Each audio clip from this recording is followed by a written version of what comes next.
Alrededor de las 11 de la mañana de un jueves 10 de junio de 1999, la joven Flavia Schiavo circulaba con su moto como habitualmente lo hacía por su trabajo. El mismo día, cerca de las 21 horas, su madre realizaría una denuncia en la comisaría por su desaparición. Un día después, el viernes 11, su padre y su hermano, Luis y Luciano Schiavo, hallaron cerca del parque de la ciudad el bolso de Flavia junto a un cúter manchado de sangre y con restos de pelos. 24 horas después, el sábado 12, apareció finalmente el cadáver de Flavia, en un barrio muy humilde de la ciudad, cerca de la cancha del club de fútbol Atlético Uruguay, con muestras de un increíble ensañamiento. Lo descubrió una perra de la Brigada Canina Municipal. Te doy la bienvenida a Leo Historias. En este segundo episodio te voy a contar un caso que conmocionó a la localidad de Concepción del Uruguay, en Entre Ríos, Argentina.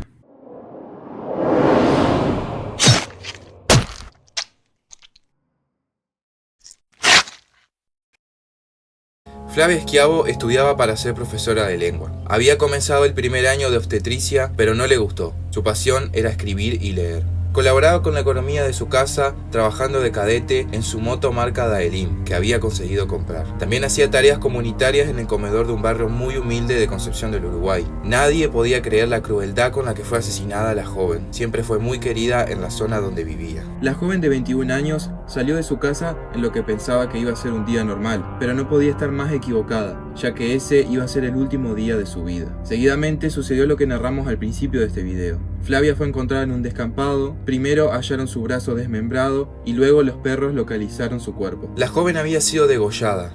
Tenía un disparo de arma de fuego en la nuca y también rastros de un golpe que le había hundido el cráneo. Al cuerpo le faltaban casi todos los órganos y no tenía cuero cabelludo. Los resultados criminalísticos determinaron que fue rematada por lo menos 3 veces. Recibió un golpe de hacha en la cabeza, un balazo y, como seguía viva, fue degollada. Sus costillas fueron fracturadas a golpes. No fue violada, pero sí desvestida y luego vuelta a vestir. El médico forense determinó que encontraron mordeduras de perro en su cuerpo. Fue encontrado sin rastros de sangre, a excepción de una mancha que fue encontrada cerca de la escena del crimen, en donde se piensa que fue degollada. Esto nos muestra que Flavia no fue asesinada en el lugar, debido a que se la encontró sin órganos vitales, por lo que al principio se sospechó que era un caso sobre supuesta venta y tráfico de órganos. Desde el principio, el caso tuvo muchísimos errores policiales y luego judiciales, ya fueran por ignorancia o adrede, porque estamos hablando de un femicidio en donde tuvieron implicancias varias personas ligadas o con influencias en el poder de Concepción del Uruguay. El crimen nunca tuvo el acompañamiento ni el interés policial. En este sentido, por ejemplo, se dieron cosas que no se correspondían con pruebas, seguramente para entorpecer la investigación. Como así también se develó la identidad de un menor que supuestamente vio todo y que luego fue descartado. Los indicios que surgieron en las jornadas de debate entre 2000 y 2004 sugerían que Flavia, en su tarea de mensajería, se topó con algo que no debió ver. Siempre se pensó que era una cuestión ligada a las drogas, lo que finalmente le costó la vida. Cristina Calveira, ex jueza de instrucción de la causa, comentó que siempre tuvieron obstáculos para esclarecer los hechos, ya que la investigación estaba a cargo de la policía. Asimismo, acusa al abogado querellante de contar en los medios versiones que no eran reales. También es importante destacar en este punto que el brazo de Flavia fue cortado con un bisturí y debajo de sus uñas tenía restos de piel y pelos rubios, mostrando obvios indicios de defensa, pero además posibles muestras de ADN. ¿Qué pasó con esas pruebas? Sorpresivamente, o para sorpresa de nadie, las pruebas no fueron preservadas correctamente, por lo que dieron resultados fallidos que, según la ex jueza, se debió a que se hicieron mal. Cabe destacar que en la ciudad de Concepción del Uruguay no se contaba con elementos de criminalística en su momento, por lo que todo debía ser enviado a Paraná, complicando aún más, obviamente, la resolución del crimen. Del mismo modo, cerca de la escena del crimen se encontraron papeles rotos que contenían al menos 3 números telefónicos que correspondían a una misma persona y que, según la ex jueza, llevaron a un lugar donde se ordenó un allanamiento, pero lamentablemente no se dan más datos sobre dicho proceso. Calveira afirma tajantemente que sufrió mucho por esta causa, por lo que decidió apartarse. Aunque cabe mencionar que muchos la señalan junto al fiscal Diego Young y otros funcionarios judiciales como responsables de que hoy no haya culpables. Pero hay que escuchar a un señor fiscal de la nación, de la provincia, el doctor Yan, que allá es como si fuera un gran personaje, que diga en pleno juicio, masas como esas hay miles en la ferretería. Pero ¿quiénes éramos los que estábamos ahí escuchando? ¿Qué nos toman por ¿Era fiscal? monos? ¿Era fiscal? Era fiscal de la primera causa. Bueno, porque parecía defensor. Hasta ahora no hemos mencionado sospechosos. Antes de mencionarlos, cabe destacar que este es un caso muy complicado. Hay poca información, que suele contradecirse, errores policiales y judiciales, personas del poder involucrada y hasta inclusive de la misma policía. Por eso hay que tomar todo con pinzas y verificar minuciosamente la información con la que se cuenta. Dicho esto, continuemos. Según las versiones oficiales, en la reconstrucción de los hechos, Flavia se encontraba en el Banco de Entre Ríos.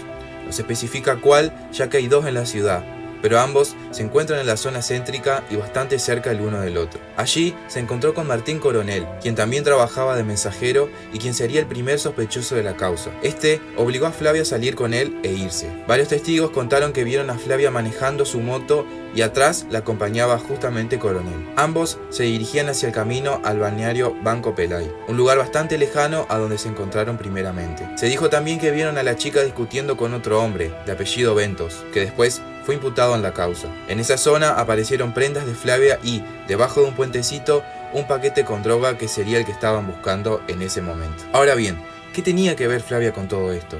Supuestamente, a ella se le encarga transportar un paquete, algo normal en su trabajo de cadete. Pero la misma se entera de que lo que estaba llevando en realidad era droga, por lo que se asusta al enterarse y lo arroja debajo del puente anteriormente mencionado.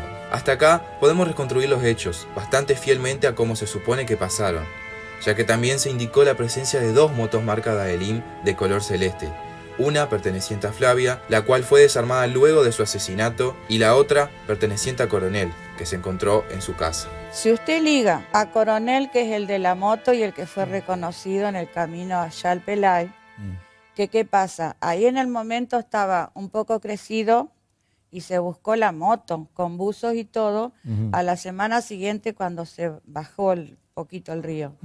En ese puentecito se encontró después una bolsa con 1 kilo de cocaína echada a perder por la humedad. A partir de acá, son todas suposiciones y reconstrucciones de la defensa. Ahora bien, acá empiezan a surgir los interrogantes. ¿En qué lugar la asesinaron? Ya que si fue cerca de la escena del crimen, se puede suponer que lo hicieron al aire libre. Pero por lo sádico del crimen, también se puede suponer que le llevó varias horas realizar todo esto. ¿Nadie vio nada? A pesar de ser un lugar descampado, se corría el riesgo de que justo pasara algún vecino y los viera cometiendo el crimen. Por otro lado, ¿por qué tanto ensañamiento con ella? ¿Por qué no solo matarla y listo? Bueno, estas preguntas las voy a tratar de responder dando mi opinión más adelante, que obviamente son mis sospechas y conjeturas con lo poco que se tiene sobre el caso. Esa causa, como es droga, fue directamente al juzgado federal que también hay en Concepción. Pero se pidió que se ligue porque se supuso siempre que de la mensajería a Flavia le dieron un paquete, como ese paquete ella jamás le hubiera dado a alguien si sabía lo que era que lo consuma, fue y lo tiró ahí, que se le habrá presentado el primer lugar, no sé. Nunca se ligó.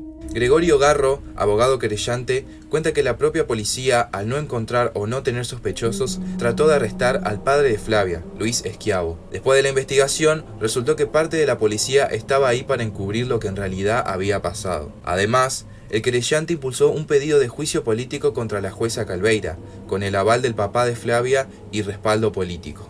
El 14 de mayo de 2003, el tribunal conformado por Pascual Fervenza, Fabián López Moras y Jorge Amílcar García absolvió a los 6 acusados por el crimen de Flavia. Los abogados de la familia advirtieron que pedirían el juicio político por mal desempeño, ya que el fiscal Diego Young no acusó a los imputados. Este se defendió afirmando que sin pruebas no podía acusar. Posteriormente, los familiares buscaron apelar el primer fallo y llegaron a la Corte Suprema de Justicia de la Nación, la cual, finalmente, el 4 de julio de 2006, anuló el primer fallo y ordenó volver a dictar sentencia a partir de considerar que la valoración de las pruebas fue absurda. La causa pasó nuevamente a la justicia entrerriana y recién 5 años después hubo un nuevo juicio, pero sin nuevas pruebas. O sea que si uno no se mueve tampoco se logra nada, porque no es que los tiempos de la justicia sean lentos, directamente no son. No hay. Es uno el que tiene que estar pidiendo, llamando, involucrándose en todo. Porque si no, el papel, verme ahí, y si nadie lo Después de tantas idas y vueltas, finalmente en octubre de 2011 se llevó a cabo otro juicio, que dictó una nueva sentencia. El fiscal Dardo Tortul solicitó la pena máxima para Óscar Ventos por considerarlo coautor material de los delitos de privación ilegítima de la libertad y homicidio agravado por el concurso de 2 o más personas en calidad de coautores, y absolvió a Pedro Miguel Pachi Celsi y a Julio Figueroa. En cuanto a Martín Coronel, Juan Martínez y Alejandro Díaz, manifestó que no encontró elementos que la relacionen a la escena del crimen, pero sí al robo de la víctima, por lo que fueron acusados por robo calificado. En la lectura del fallo, los jueces Miguel Ángel Giorgio, Marcela Badano y Andrés Torres criticaron al fiscal Tortul porque entendieron que no logró reunir las pruebas suficientes, ya que la principal prueba contra Ventos fue desestimada, debido a que el testimonio de Soledad Ayala, su ex mujer, quien afirmó que había oído de su pareja el detalle de cómo asesinó a Flavia Schiavo, pudo haber sido por despecho. Nuevamente se estudiaron todas las pruebas existentes, y estas condujeron a que los acusados nuevamente fueran absueltos. El 26 de agosto de 2016, Elida Corazza, madre de Flavia Schiavo, tras años y años de lucha, falleció luego de una complicación de salud. Después que se logró ese juicio, nosotros pensamos también que iban a actuar sobre algo nuevo, algo más, o en base a la causa que ya estaba. Darle una mirada integradora a todos los indicios. Como lo dice claramente todos los jueces que firmaron, los jueces de la Nación, que en un todo, todos son culpables. Si van por cada cosita de forma separada, nada es nada. Finalmente, lo último que se sabe de este caso es que en marzo de 2024, la Comisión Interamericana de Derechos Humanos aceptó la gravedad de las acusaciones contra su sistema judicial, ya que se atentó contra el derecho a una tutela judicial efectiva y pretende acordar una solución antes de ser juzgada por violaciones a los derechos humanos. El documento del Ministerio de las Mujeres, Géneros y Diversidad recuerda luego que la Corte IDH ha resuelto la invalidez de procesos penales en los que se han cometido violaciones graves y la consecuente necesidad de iniciar nuevos procesos o reabrir los anteriores en el punto en el que se produjo la violación, que a su turno desembocarán en una sentencia. En otras palabras, un proceso viciado no es un verdadero proceso, y la aparente sentencia pronunciada no es una sentencia genuina y sugiere iniciar un proceso de diálogo con la parte peticionaria con el objeto de conocer sus expectativas reparatorias y, llegado el caso, alcanzar una solución amistosa, de cara a asegurar la efectiva reparación integral de las víctimas y para avanzar en la prevención, asistencia y sanción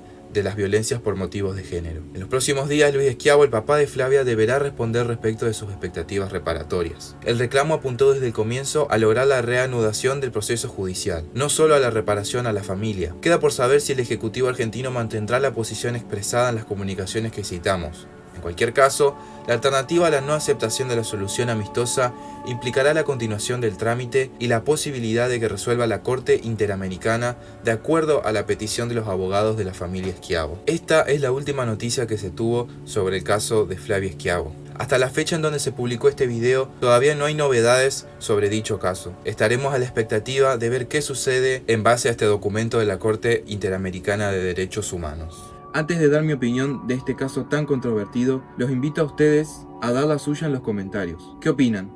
¿Todos mienten? ¿Alguien dice la verdad? Los leo. Para terminar, con la poca información que hay, es hasta inclusive difícil reconstruir los hechos tal como sucedieron. Si bien se tiene lo que la autopsia pueda decir, sinceramente no es mucho. Los testigos que vieron a Flavia y Coronel juntos en la moto son poco fiables. Y además, luego muchos no se presentaron al juicio. Si bien en este video pudimos reconstruir más o menos cómo fueron los hechos, algún que otro detalle puede faltar. Pero la versión oficial que se maneja es la que presentamos justamente en este video. Todo lo demás son conjeturas, inclusive la mía ahora que voy a dar mi opinión. También circuló por el boca en boca que, además de todo el ensañamiento recibido, Flavia también había sido abusada sexualmente, pero nunca se confirmó. Esto también me lleva al último tema que quería tratar, el del ensañamiento. ¿No bastaba con solo un disparo a la cabeza para terminar con su vida, que hubo que hacer todo lo demás? Si bien se dijo que se la degolló porque todavía no moría, ¿cómo se explica luego el vaciamiento del cuerpo y el posterior desmembramiento? Luego descartado el móvil de la venta de órganos, algunas fuentes argumentaban que lo primero sucedió ya que el plan principal era descartar el cuerpo en el balneario del Banco Pelay, justamente el río Uruguay. Descartado esto, porque no tenían vehículo para llevarla o lo que fuera, decidieron arrojarla en el descampado, que justamente estaba más cerca. También algo extraño es el brazo desmembrado que se encontró luego. Nunca se supo